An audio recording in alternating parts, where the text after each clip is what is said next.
Olá, muito boa noite para todo mundo. Mais firme do que esteio de aroeira na sua missão consagrada de levar informação para o povo dessas freguesias pioneiras, a comitiva viajadeira do Terra Viva DBO na TV se apresenta mais uma vez aqui na frente da televisão para falar de boi, boiada e sertão. E já vai começando mais uma função novidadeira com a apresentação da prosa abrideira do dia. Conforme a gente tem falado aqui de assim e outro também, e o companheiro fazendeiro já está devidamente estabilizado, nesta hora atual de fraqueza do consumo de carne aqui no nosso próprio terreiro, é a força da exportação que está garantindo a firmeza da cotação do boi gordo na praça.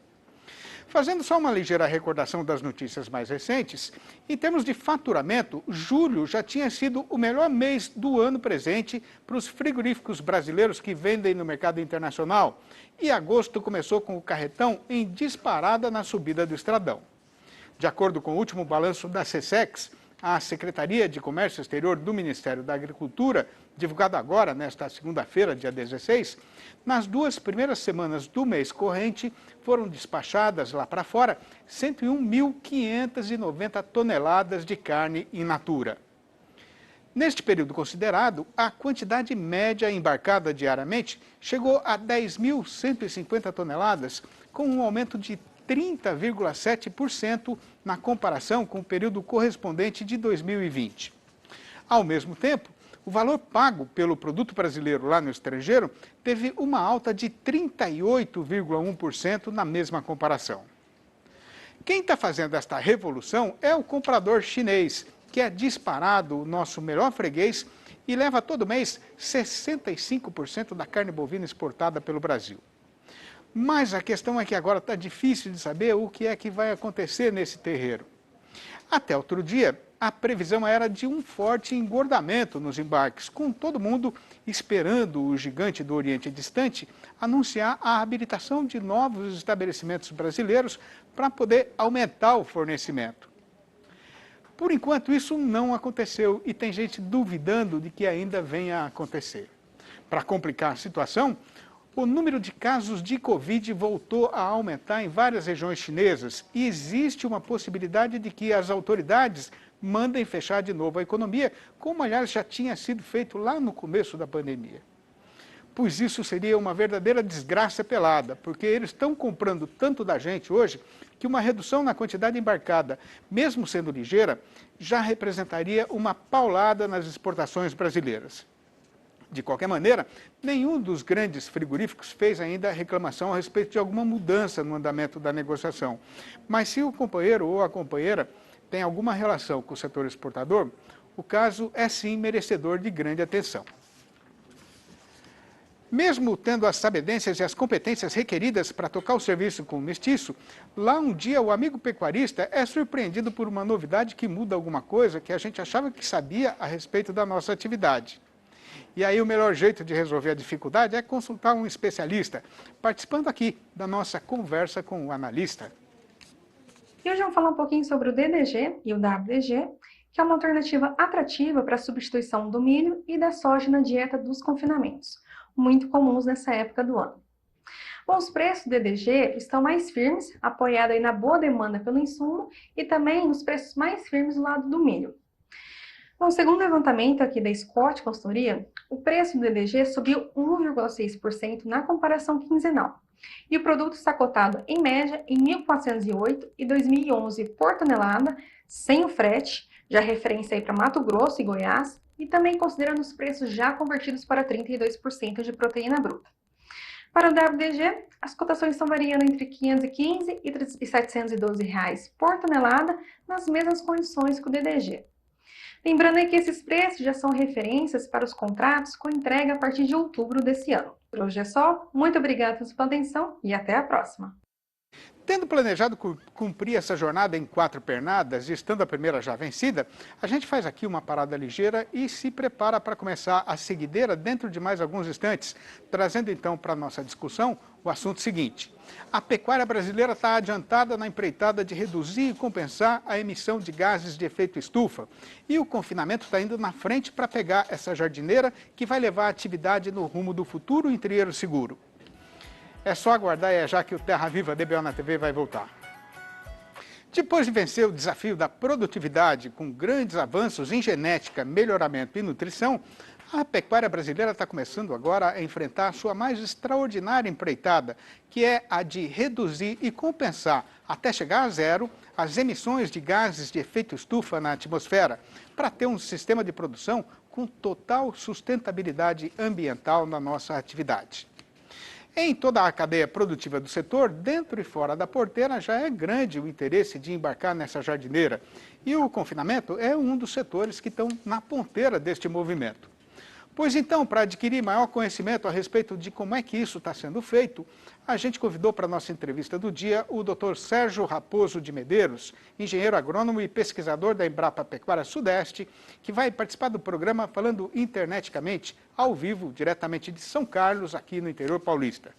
Boa noite, doutor Sérgio. Seja muito bem-vindo mais uma vez aqui no nosso arranchamento eletrônico e fique à vontade que a casa é sua. Boa noite, Sidney. Muito obrigado. Sempre uma satisfação participar do seu programa. O prazer é nosso. Ô Sérgio, por que é que a pecuária brasileira precisa urgentemente arrumar jeito de reduzir a zero as suas emissões de gases de efeito estufa na atmosfera?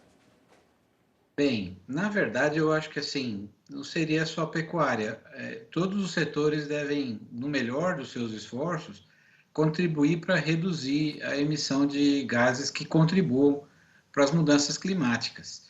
Inclusive, assim, eu acredito que o zero é uma boa meta, mas não necessariamente precisa ser zero. Aliás, não existe produção em qualquer setor que a gente não tenha resíduo, não tenha poluição.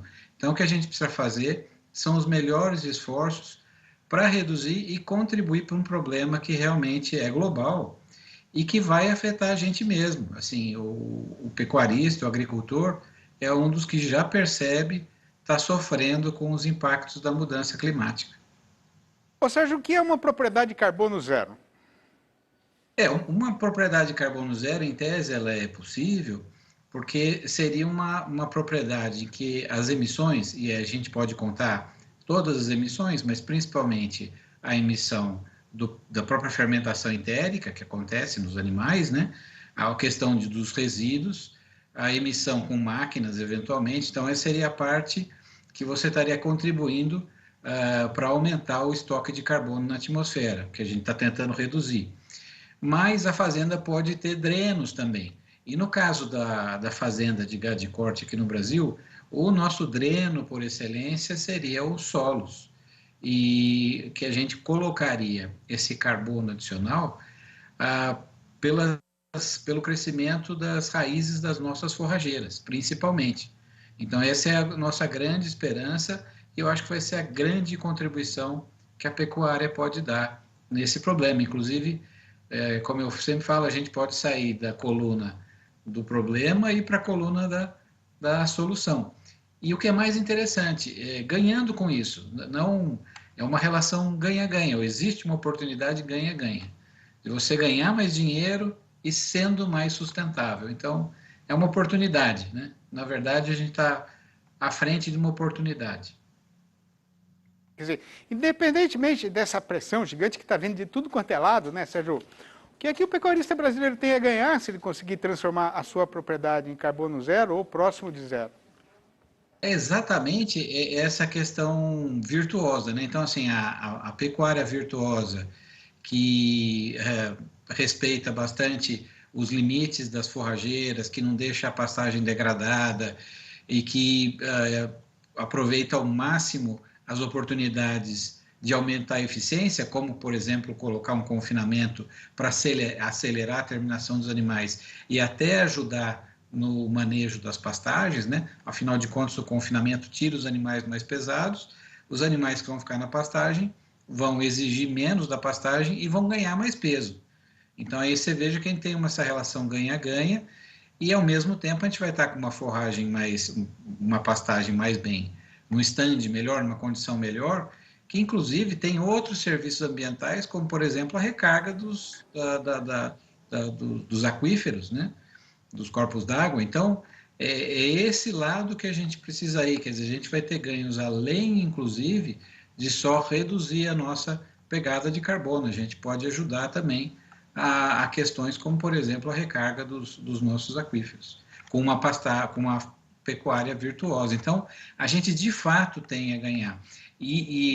É necessário investimento, especialmente em tecnologia, mas a gente tem pelo menos 20 anos de dados em que a gente percebe que o aumento, a intensificação, o investimento em tecnologia tem feito a pessoa ser um produtor mais rentável. Então, ela é ganha, ganha, ganha. A pessoa vai ganhar mais dinheiro, ao mesmo tempo que vai produzir melhor e ao mesmo tempo que vai ser mais sustentável. Vai ter especialmente uma pegada de carbono menor, porque ele vai estar ajudando essa parte do dreno. E também você tem uma parte virtuosa que você precisa, sendo mais eficiente, você precisa menos bois para produzir a mesma quantidade de carne. Então, isso é aumento de eficiência e você tem menos animais emitindo metano. Então, esse é a parte interessante. Então, de fato, apesar da gente ter pressão externa, a gente, por interesse próprio, a gente pode pegar essa canoa, essa jardineira, como você falou. E, inclusive, está começando a aumentar a questão de possibilidade de crédito de carbono. Está voltando, é uma conversa que vai e volta, mas hoje a gente tem um cenário muito mais favorável, né? Então, toda essa onda ESG, né, de ambiência, parte social e governança, está muito forte. E, inclusive, com resultados práticos. As empresas que seguem esses princípios de governança, ambiente e socialmente correta, elas têm melhores desempenhos na bolsa. Então, não é poesia, é concreto. Então, a gente precisa criar e aproveitar esses mecanismos que devem aumentar e surgir cada vez mais para o pecuarista e o produtor da agropecuária brasileira de forma geral. É muito bom, né? Agora, nessa corrida para diminuir as emissões de carbono, Sérgio, que ponto estão hoje os confinamentos brasileiros? Os confinamentos brasileiros, de forma geral, e assim, obviamente que a gente tem de todos os tipos, mas eu diria que quando a gente olha os desempenhos em eventos e tal, a gente tem uma condição muito boa já de confinamento. Eu diria que a gente está do meio do caminho para frente em termos de eficiência. É um local que eu diria que a gente tem uma certa excelência e algumas vantagens competitivas também. Agora, qual é a diferença entre as emissões de carbono do gado confinado e da boiada criada a pasto, Sérgio? A diferença é grande. Então, assim, e fazendo números bastante fáceis para todo mundo entender, e não necessariamente exatos, mas próximos à realidade, um animal confinado vai produzir 50 quilos de metano por ano para baixo. E um animal em pastagem vai produzir disso para cima e frequentemente o dobro, 100 quilos de 100 quilos de metano por ano. Então a diferença é bastante grande. Daí você fala, mas então vamos fazer só animal confinado. De fato, não é assim que funciona. E aí a gente precisa lembrar, estou falando desse índice, que é um índice de emissão, né? Metano por ano. Agora eu tenho que ver quanto que o animal produz e, além disso, o que tem de dreno. E no confinamento a gente não tem dreno, a gente só emite. Entendi. E na pastagem a gente tem o dreno. Então, na verdade, a gente precisa combinar os dois. E quanto mais eficiente a gente for na cria e na recria, no pasto, e a terminação do confinamento, melhor a gente vai ter em termos de pegada de carbono. Né? Esse tem que ser o objetivo, melhorar a eficiência em todas as partes do processo produtivo. Muito bom. Sérgio, eu queria dar os parabéns para você pelo trabalho que vocês estão desenvolvendo nessa área aí na Embrapa Pecuária Sudeste, né? E mandar um grande abraço para a equipe toda aí, para você e para toda a turma. Até a próxima. Obrigado, viu, Sérgio? Muito obrigado. Eu que agradeço, Sidney. Até. E tendo a precisão de fazer a exibição dos comerciais que sustentam a nossa apresentação aqui na televisão, a gente faz agora mais um intervalo ligeiro na função. A gente já volta, aguarde. Estamos de volta e sem mais enleios nem devorteios, a gente vai direto para a nossa conversa leilão.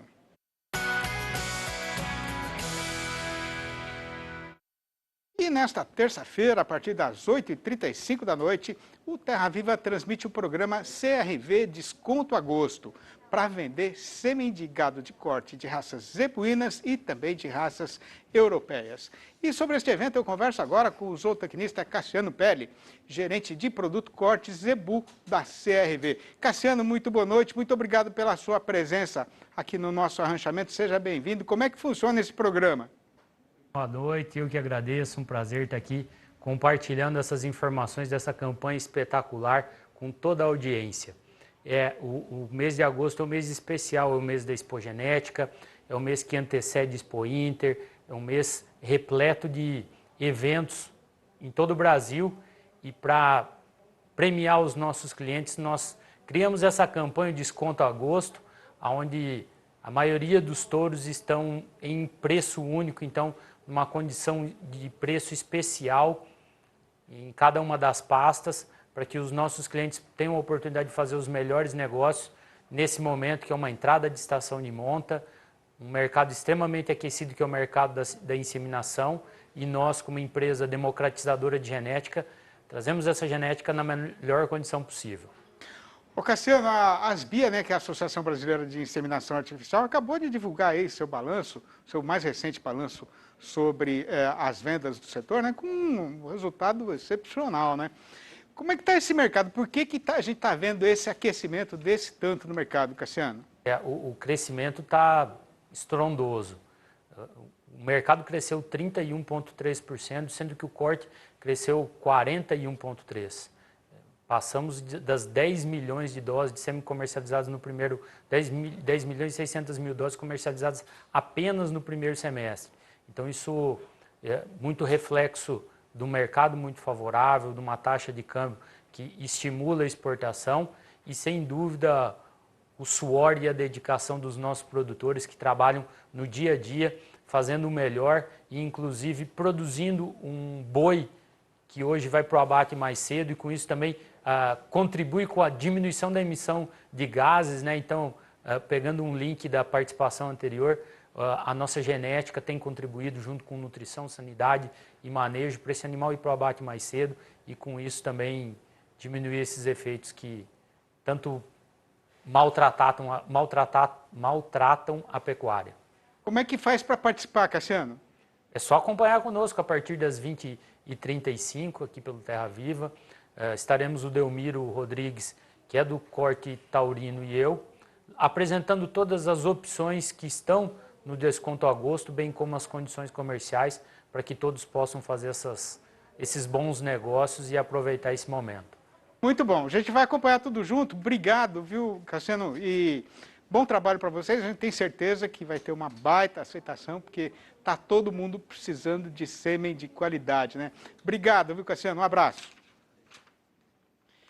E tendo a precisão de deixar o cavalo encostar no ribeirão para beber, a gente vai fazer agora mais um rápido intervalo e volta a pegar a estrada em instantes, prometendo para depois dessa parada a discussão do caso que está sendo passado no mercado do boi gordo, que tem hoje a seguinte manchete avisadeira. Apesar da nossa preocupação, a China continua comprando carne na mesma toada e ainda não deu nenhum sinal de diminuição na quantidade importada. O Terra Viva DBO na TV volta já, aguarde. Com a nossa Praça Boiadeira avançando ligeira e o calendário estando já entrado na metade derradeira do mês, mais uma vez, nesta terça-feira, o mercado pecuário não cumpriu exatamente o roteiro que dele estava sendo esperado. Conforme o companheiro fazendeiro brasileiro já está careca de saber, com o avançamento do tempo, agora já não demora mais nada para o dinheiro do trabalhador brasileiro criar asas e ir embora. E do derradeiro salário recebido, já está sobrando só uma doce recordação guardada no fundo do coração. Aí, com o açougueiro voltando a padecer de solidão no seu estabelecimento, o comportamento natural da cotação deveria ser o de pegar de novo o rumo de descida no estradão, né? E se a gente estivesse numa situação normal, esse procedimento lógico ainda seria reforçado porque, nestes últimos dias, a oferta de gado terminado melhorou por conta do aumento da chegada de animais do confinamento, sendo que isso ajudou a indústria a promover o esticamento da sua programação de serviço. Mas o que tem para ser contado é que, em vez de andar nessa direção, o carretão está teimando em ficar embicado para o lado contrário. E a explicação, conforme já foi falado agora mesmo no começo desta função, é o forte crescimento da exportação. Claro que merece atenção e muita preocupação o agravamento da pandemia na China, com o aumento dos casos de Covid ameaçando atrapalhar a recuperação da economia. Mas, pelo menos por enquanto, a situação parece que está controlada e as encomendas de carne da parte deles continuam aluindo na mesma toada. Ao mesmo tempo, a notícia que foi apurada nesses dias recentemente passados é que vários dos outros bons fregueses que o Brasil tem na praça estão manifestando já interesse de retomar suas compras. E quando isso acontecer, aí é que o negócio vai ferver e o mercado vai ficar bom de verdade para o nosso lado. A questão é que, por conta do fortíssimo aumento no custo de produção da pecuária em geral, a previsão é de que a boiada que vai ser terminada no coxo até o final da temporada atual, se não diminuir, também não deve ter um grande crescimento. Pois então, se não aparecer nenhuma nova confusão, a situação pode voltar a ser de carestia de mercadoria e o comprador de gado vai ter de fazer fila na porteira para pedir favor para o fazendeiro. De qualquer maneira, voltando para o tempo presente, o caso passado foi que, no balanço do dia da Scott Consultoria, foram apuradas mudanças nas cotações em 9 das 32 regiões pesquisadas no país inteiro, sendo 8 para cima e só uma na direção contrária. Esta queda solitária foi registrada no Rio de Janeiro, onde a vaca foi derrubada para R$ 282,50 a prazo e livre do Fundo Rural. Já no norte das Minas Gerais, subiu tudo, com o macho indo para R$ 310,50 e a fêmea para R$ 297,50. No Triângulo Mineiro, o boi foi também para R$ 310,50. No Tocantins, tanto no norte quanto no sul do estado, a vaca aumentou para R$ 287,50. No sudoeste de Mato Grosso, a alta foi geral, com o macho indo para R$ 299,50 e a fêmea para R$ 289,50. Em Cuiabá, capital mato-grossense, o boi já está valendo R$ 298,50. Em Dourados, no estado de Mato Grosso do Sul, a fêmea arribou para R$ 302,50. No noroeste do Paraná, quem quiser comprar boi vai ter de pagar pelo menos R$ 312. Viramundo campeando o caminho certo no chão deste vasto mundo do sertão, eu fiz parada aqui nesta ribeira e, sem ter vizinho perto, levantei sozinho o meu ranchinho. Cheguei trazendo na bagagem de viagem quase nada, a não ser um punhado de ideias na mente e a algibeira cheia de sementes. Lavrei o chão e plantei, caí, levantei e não desisti nem quando o céu secou e me fez traição. Mas demorou até eu aprender que a terra não se doma com valentia, mas com conhecimento e parceria. Este e outros poeminhas com a mesma embocadura e a mesma intenção de homenagear e preservar para as gerações futuras a nossa cultura sertaneja estão reunidos e publicados no meu novo livro, O Versinhos de Caipira, Inteirou os Quatro, que já está à disposição dos companheiros boiadeiros do Brasil inteiro. Se o amigo quiser saber como fazer para adquirir um exemplar, pode ligar diretamente para o meu telefone particular de WhatsApp, no número 11 98 224 1807, ou mandar um e-mail para sidneymasco@uol.com.br ou ainda procurar o meu nome lá no Facebook. Agradecendo então a atenção e a oportunidade de poder desfrutar a amizade e a companhia dos amigos desta freguesia, a gente vai pondo termo nessa nossa apresentação, mandando um abraço para todo mundo e prometendo voltar com Terra Viva DBO na TV amanhã às 6h30 da manhã e às 7h25 da noite. Até lá então.